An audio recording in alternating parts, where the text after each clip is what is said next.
बहुत ही गर्व और स्वाभिमान का दिन है। 67वें इस गणतंत्र दिवस पर मैं आप सबको और पूरे देशवासियों को हार्दिक शुभकामनाएं देता हूं। और यह पतंजलि योगपीठ परिवार, यह आचार्य कुलम परिवार, हम सब मिलकर के माँ भारती के यश को बढ़ाने के लिए, जिन वीरों ने, शहीदों ने, क्रांतिकारियों ने जिन भावनाओं को लेकर के, जिन स्वप्नों को लेकर के अपना बलिदान दिया, शहादत दी, उसको पूर्ण करने के लिए हम लगे हुए हैं। और सच्ची उनके प्रति हमारी स्मृति, श्रद्धांजलि, या मैं यूँ कहूँ कि गणतंत्र दिवस की सार्थकता तब होगी हम जब उस गणतंत्र को मजबूत बनाने में अपना योगदान देंगे। तो हम योगदान इस तरह से दे सकते हैं, जो जहाँ पर भी है, जिसकी जो जिम्मेदारी है, जिसकी जो ड्यूटी है। जैसे अभी आप बच्चे हैं तो आपकी ड्यूटी है कि आप बहुत अच्छी तरह से शिक्षा ग्रहण करें, अपने माता पिता और गुरुजनों का आदेश आज्ञा का पालन करें। और वरिष्ठ हैं तो जिन जिन सेवा कार्यों में सब लगे हुए हैं उसको हम पूरी तरह से क्रियान्वयन करें, तो उससे देश निश्चित रूप से मजबूत होगा। जब व्यक्ति कर्तव्य पथ पर आरूढ़ होता है तो उसकी अनुकूल जो ऊर्जा है वह देश के निर्माण में बहुत बड़ी भूमिका निभाती है। कुछ वर्ष पूर्व श्रद्धेय स्वामी जी ने जो अभियान छेड़ा, उस अभियान का जो परिणाम है वो हम सबके सामने है, देश के सामने है। देश में अब नई आशा की किरणें और लोगों के अंदर उत्सुकता और उमंग भरा हुआ है। तो हम आशा ही नहीं, विश्वास करते हैं कि आने वाला दिन, आने वाला समय भारत का होगा। भारत विश्व का सिरमौर बनेगा, विश्व का गुरु बनेगा, विश्व गुरु के पद पर प्रतिष्ठापित होगा। उस कार्य को मूर्त रूप देने में पूरे देशवासियों की भूमिका तो होगी ही। उसमें पतंजलि योगपीठ परिवार से जुड़े हुए, भारत स्वाभिमान से जुड़े हुए हमारे लाखों लाखों भाई बहन और इस आचार्य कुलम के हमारे प्यारे प्यारे बेटे और बेटियों का भी बहुत बड़ा योगदान होगा। जिस तरह से अभी आपने सुंदर प्रस्तुतियां दी, इससे आपके मन में राष्ट्रवाद की भावना, संस्कृति और आध्यात्म की भावना यह और बढ़े और वो बहुत आगे पहुँचे। इसी शुभकामना के साथ में आप सबको मेरी शुभकामनाएं और पूरे देशवासियों को बहुत बहुत बधाइयाँ। ओम। 66वां गणतंत्र देश मना रहा है। 26 जनवरी 1950 को इस देश का संविधान लागू हुआ और तब से हम राष्ट्र की एकता, अखंडता और संप्रभुता के लिए संविधान को ही देश की व्यवस्था का प्राण मान करके उस पर हम भरोसा करते हैं। जैसे भगवान का संविधान वेद है। भगवान का संविधान क्या है? जैसे भगवान का संविधान वेद का विधान है, ऐसे ही राष्ट्र का संविधान राष्ट्र का प्राण होता है। और यद्यपि इसमें बहुत से संशोधन हुए हैं, लेकिन आज राष्ट्र में एकता, अखंडता, संप्रभुता है। राष्ट्र में एक दूसरे के प्रति सद्भावना है। और 565 रियासतें थी जब अंग्रेजों की गुलामी से, उनकी पराधीनता से, परतंत्रता की बेड़ियों से 7 लाख से अधिक वीर वीरांगनाओं ने अपने शहादत, बलिदान, कुर्बानी देकर के देश को आजाद कराया। और हम उस लौह पुरुष सरदार वल्लभ भाई पटेल को भी प्रणाम करते हैं, जिन्होंने 565 रियासतों को मिलाकर के एक अखंड भारत बनाया। नहीं तो हर एक राजा अपने राज्य को एक राष्ट्र के रूप में मानता था। और कई सदियों से, साल 6 महीना हुआ और कोई भी समर्थ हुआ राजा और दूसरे के ऊपर अटैक कर दिया। यही लड़ाइयां चलती रहती थी। बहुत कुछ जब से इस राष्ट्र का जन्म हुआ, 1,96,08,00,115 वर्ष पुराने अपने सांस्कृतिक विरासत की बात करते हैं। करीब 200 करोड़ वर्ष पुराना यह स्वाभाविक राष्ट्र भारत, क्योंकि 500 वर्ष से पहले का अमेरिका का इतिहास नहीं पता है, अमेरिकन को भी नहीं पता। 500 वर्ष पुराना राष्ट्र है अमेरिका, जो आज पूरी दुनिया की सबसे बड़ी राजनीतिक और आर्थिक महाशक्ति कहलाता है। 2000 वर्ष में सिमट जाता है पूरा यूरोप का इतिहास, जिन्होंने 70 से ज्यादा देशों के ऊपर अपना राजनीतिक साम्राज्य कायम किया था। आज जब से मिडिल ईस्ट में, सऊदी अरेबिया में, इराक, ईरान और इन तमाम जो रेतीले देश हैं इनमें तेल पैदा हुआ, तब से वहां पर भी एक समृद्धि का बहुत बड़ा दौर शुरू हुआ। और एक पिछला भी कालखंड था जहां पर इस्लाम ने अपने पैर पूरी दुनिया में फैलाने का प्रयास किया। उस इस्लाम का इतिहास भी 1400 साल पुराना है। 1400 साल पुराना इस्लाम, 500 साल पुराना अमेरिका, 2000 साल पुराना यूरोप का इतिहास। हम भारतीयों को गर्व है। आचार्य कलाम अपना पतंजलि विश्वविद्यालय, इसका हमने स्लोगन ये रखा है, सा प्रथमा संस्कृति विश्ववारा। हमें गर्व है कि विश्व की प्रथम संस्कृति के उद्घोषक हम भारतीय हैं। और ये 500, 1400, 2000 साल पुरानी नहीं, अपनी 200 करोड़ वर्ष पुरानी संस्कृति है। और अपने उस सनातन संस्कृति के गौरव को आधार बना करके अपने हाथों से हमें ऐसे भारत का निर्माण करना है जो फिर से पूरे विश्व का आध्यात्मिक, आर्थिक और राजनीतिक दृष्टि से नेतृत्व कर सके। ऐसा भारत हमको बनाना है। हम तो वेद का उद्घोष उसको अपने जीवन में जीते हैं। अहम इंद्रो न पराजिज्ञ कृतम में दक्षिणे हस्ते जयो में सभ्य आहिता अग्नि अस्मि जन्मना जात वेदा घृतम में चक्षुमृतम आसन अर्कस्थिधा तरजसो विमान अजस्रो घर्मो हविरस्म नाम। मैं एक नहीं, दो नहीं, मैं 3 लोकों पर विजय पाने वाला हूं और अपने पराक्रम से एक नया इतिहास घड़ने वाला हूं। ऐसे संकल्प के साथ आप जिए। आपको पुनः गणतंत्र दिवस की बहुत बहुत शुभकामनाएं। बोल भारत माता की वंदे वंदे, सत्य सनातन वैदिक धर्म की। 66वें गणतंत्र दिवस की आप सबको और संपूर्ण राष्ट्रवासियों को बहुत बहुत बधाई, बहुत बहुत शुभकामनाएं। 26 जनवरी 1950 से देश के संविधान के तले जो हमारे राष्ट्र का धर्म है, राष्ट्र का प्राण है, राष्ट्र का सर्वस्व है, राष्ट्र का विधान है। जैसे ही इस सृष्टि का विधान वेद है, ऐसे ही राष्ट्र का विधान, राष्ट्र की नियति, राष्ट्र का सर्वस्व, राष्ट्र का वर्तमान और राष्ट्र का भविष्य जिसमें सन्निहित है वैसे देश का संविधान है। और एक संविधान तो अपना आधार बना करके राष्ट्र की एकता, अखंडता और संप्रभुता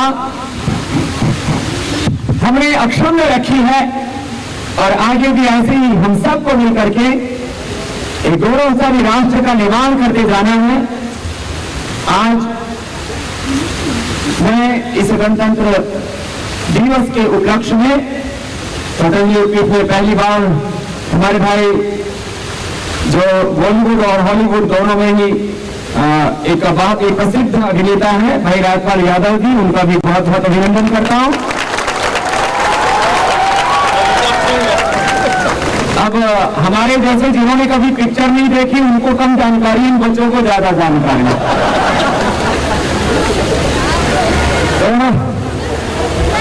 श्रद्धेय आचार्य श्री और इस पूरे अनुष्ठान में जो नेतृत्व की भूमिका में है, इस पूरे संगठन में, संस्थान में जो नेतृत्व की भूमिका में है, ऐसे भाई ललित मोहन जी, भाई जयदीप जी और जो यहाँ पर उपस्थित नहीं है, ऐसे वो सब जो अलग अलग इकाइयों में नेतृत्व देते हुए इस सेवा के संकल्प को इतनी ऊंचाई पर लेकर के आए हैं, उन सबको शुभकामनाएं।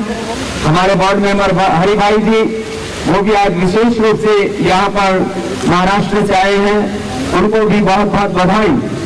और आप सब अपने अपने स्वधर्म को राष्ट्र धर्म मान करके जो निभा रहे हैं, यही राष्ट्र की सेवा है। बहुत से भाई बहन पूछते बाबा जी हमको देश की सेवा के लिए क्या करना है?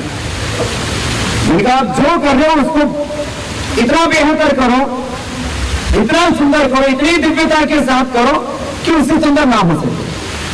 चाहे वो एग्रीकल्चर है, चाहे वो इंडस्ट्री है, चाहे वो सर्विसेज है, आप जहां लगे हो उस काम को इतनी पवित्रता से, इतनी पराक्रम से, इतनी दिव्यता से करो कि जमाने की निगाहें आप पर हो कि भाई काम करने वाला हो तो ऐसा हो, पुरुषार्थ हो तो ऐसा हो, जीवन हो तो ऐसा हो, चरित्र हो तो ऐसा हो। ऐसा सबको बनना है और आप सभी इतनी ही दिव्यता के साथ काम कर रहे हैं, पुरुषार्थ कर रहे हैं। अभी कल शाम को पद्म पुरस्कारों का ऐलान हुआ। करीब 1 माह से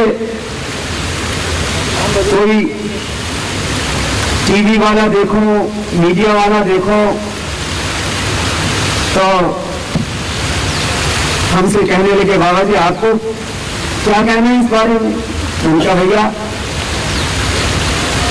हमने तो प्रथम दिन से अपने योग धर्म के साथ राष्ट्र धर्म को अपना कर्तव्य मान के निष्काम अनासक्त भाव से निभाया है और सन्यासी के लिए तिरस्कार और पुरस्कार दोनों ही एक समान हैं।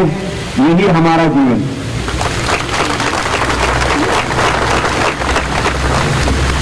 सबको गौरव मिले, सबको प्रतिष्ठा मिले और हम अपने स्वधर्म को ऐसे ही अनासक्त भाव से सब निभाते रहे। ऐसे भगवान हम सबको शक्ति दे। आज देश जिस ऊंचाई पर पहुंचा है, इसको इस ऊंचाई तक पहुंचाने में पतंजलि योगपीठ का भी बहुत बड़ा योगदान है और उस सब के पीछे आपका बहुत बड़ा पराक्रम पुरुषार्थ। राष्ट्र की भिन्न भिन्न इकाइयां होती हैं और उन भिन्न भिन्न इकाइयों का संगठित रूप राष्ट्र है। भारत संघ एक संघ राज्य और इस संघ राज्य, इस संघ राष्ट्र में भिन्न भिन्न इकाइयां हैं। उसमें योग एक इकाई है, आयुर्वेद एक इकाई है, स्वदेशी जिसको अभी मोदी जी ने मेक इन इंडिया एक बहुत बड़ा संकल्प लिया।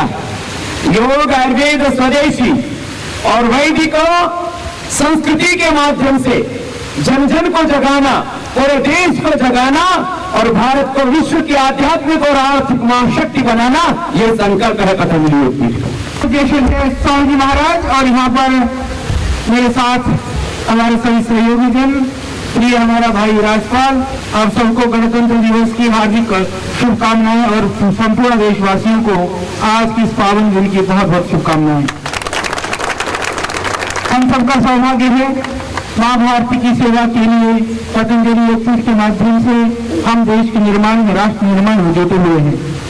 सभी अपने अपने कर्म के द्वारा, अपने अपने पुरुषार्थ और सामर्थ्य के द्वारा मां भारती के चरणों में पुष्प अर्पित करने का जो हम प्रयास कर रहे हैं, सुखदेव स्वामी जी के नेतृत्व से, सुखदेव स्वामी जी के नेतृत्व में महाभारत आगे बढ़ रहा है। और आप जानते हैं कि इस प्रांगण से, क्योंकि 2006 में इसकी स्थापना हुई थी, 2007 से लगातार हम यहाँ से इस कार्यक्रम को, गणतंत्र दिवस हो, स्वतंत्रता दिवस हो, इस मैदान में, इस प्रांगण में हम हमेशा खड़े होकर के हम पूरे देश को, पूरे देश के जो वीर शहीद क्रांतिकारी हुए हैं उनके प्रति श्रद्धांजलि अर्पित कर करके अपने संकल्प में आरूढ़ होकर के उस सपनों को साकार करने का संकल्प लेते रहे हैं।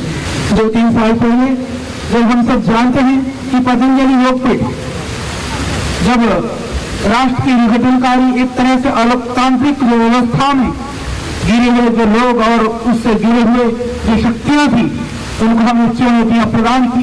यहाँ से मैंने इस बात को कहा था कि यह तब का समय है, यह संघर्ष का समय है और सभी कर्मयोगी भाई बहनों ने न केवल जो संस्था से जुड़े हुए हैं, अभी तो भारत स्वाभिमान पतंजलि योग समिति के माध्यम से देश के कोने कोने से, प्रदेश जिले से जुड़े हुए लाखों भाई बहनों ने अपनी पूरी ऊर्जा और शक्ति के साथ सुखदेव स्वामी जी का जो यह व्यवस्था परिवर्तन का अभियान था, उसमें कंधे से कंधा मिला करके पूरी ताकत के साथ साथ दिया और उसका परिणाम आज देश के ही सामने नहीं, अभी तो पूरी दुनिया के सामने है। और इसके लिए हम सबको इस बात के लिए गर्व है कि उसमें हमको कहीं न कहीं नींव का पत्थर की भूमिका निभाने का हमको मौका मिला। जब लड़ाई होती है, सीमा में हमारा सिपाही लड़ता है, पर जीत और हार राष्ट्र की होती है। इसी तरह से किसी भी संगठन, किसी भी संस्था में लाखों लोगों के हाथ, ऊर्जा, शक्ति, उनकी भावनाएं, उनका त्याग, तप और उनका समर्पण लगा होता है।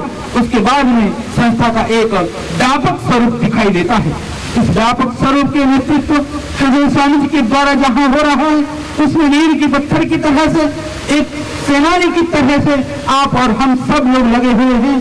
और वह रूप महसूस किया बार प्रधानमंत्री जी ने भी कई बार सुखदेव स्वामी जी की इस कार्य को, और तमाम आज इस राष्ट्र में जितने भी लोग भिन्न व्यवस्थाओं से जुड़े हुए, चाहे राजनीतिक हो, सामाजिक हो, आध्यात्मिक लोग हों, उन्हें महसूस करते हैं, कृतज्ञता उसके लिए प्रकट करते हैं। और इसी कड़ी में भारत सरकार ने पद्म पुरस्कारों में जो सबसे बड़ा पुरस्कार होता है पद्म विभूषण सुखदेव स्वामी जी को कृतज्ञता के रूप में उनके कार्यों के लिए, उनके तप के लिए, उनके द्वारा योग आयुर्वेद को जो पूरी दुनिया के अंदर प्रतिष्ठापित करने का जो महत्वपूर्ण कार्य किया, उसको प्रामाणिक करने के लिए एक सम्मान की उन्होंने इच्छा जाहिर की। सुखदेव स्वामी जी को इसके लिए हम सरकार के प्रति बहुत कृतज्ञ हैं, उनके प्रति हमारी बहुत भावनाएं हैं और हम धन्यवाद भी ज्ञापन करते हैं। परंतु देने वाले से बड़ा वह होता है जिसने ये कहा कि यह पुरस्कार, यह मान, यह सम्मान, क्योंकि जब हमको कुछ मिलता नहीं है, क्षमा करना, हम बड़े त्यागी होते हैं, जब मौका मिलता है तो हम लेने से भी नहीं चुकते हैं। परंतु यह एक उदाहरण, एक योगी ने, एक तपस्वी ने जिस जीवन को जिया है, जिस जीवन को महसूस किया है, उस जीवन का एक इससे बड़ा उदाहरण पूरी मानवता के लिए, पूरे देश के लिए कुछ नहीं हो सकता कि उन्होंने कहा कि यह मान, यह सम्मान, क्योंकि वह तो इस भाव में जीते हैं। हम सबको पता है, निंदन्तु निधि निपुणा यदि वस्तुवन्तु लक्ष्मी समाविशतु गच्छतु वायपृष्ठम् अद्रैव वा मरणमस्तु युगान्तरे वा न्यायात् पदा प्रविचलन्ति पदं न धीराः। इस सिद्धांत पर जीने वाले निंदा, स्तुति, मान, सम्मान, अपमान, यश, प्रतिष्ठा, अपयश, इससे परे जीने वाला व्यक्तित्व जो मात्र मां भारती के लिए सोचता है, भारतीय संस्कृति के लिए, ऋषि परंपराओं को जीवित जागृत रखने के लिए सोचते हैं, ऐसा व्यक्तित्व ने यह उदाहरण दिया कि आपने हमको याद किया, इसके लिए आपको धन्यवाद। इस पुरस्कार के लिए बहुत सारे लोग योग्य भी हैं और कुछ इच्छुक भी हैं, उनको समर्पित कर दें, यह हमारी इच्छा है। और इसके लिए जहां हमको हमारा सीना फक्र से, गर्व से चौड़ा होता है कि हम सबको ऐसा व्यक्तित्व का सानिध्य, सहचर और साथ मिला हुआ है, वही हमको इस बात के लिए भी गर्व है कि सरकार ने उस बात को भी, उस विनम्रता को भी सहर्ष स्वीकार कर करके उस योगी आत्मा की बात को मान ली। इसके लिए जहां हमें इस गर्व में, इस स्वाभिमान को जागृत रखने में, जहां ऊर्जा और शक्ति प्रदान करने के लिए सुखदेव स्वामी जी के चरणों में हम वंदन करते हैं, नमन करते हैं और उस बात को रखने के लिए सरकार का भी अभिनंदन करते हैं।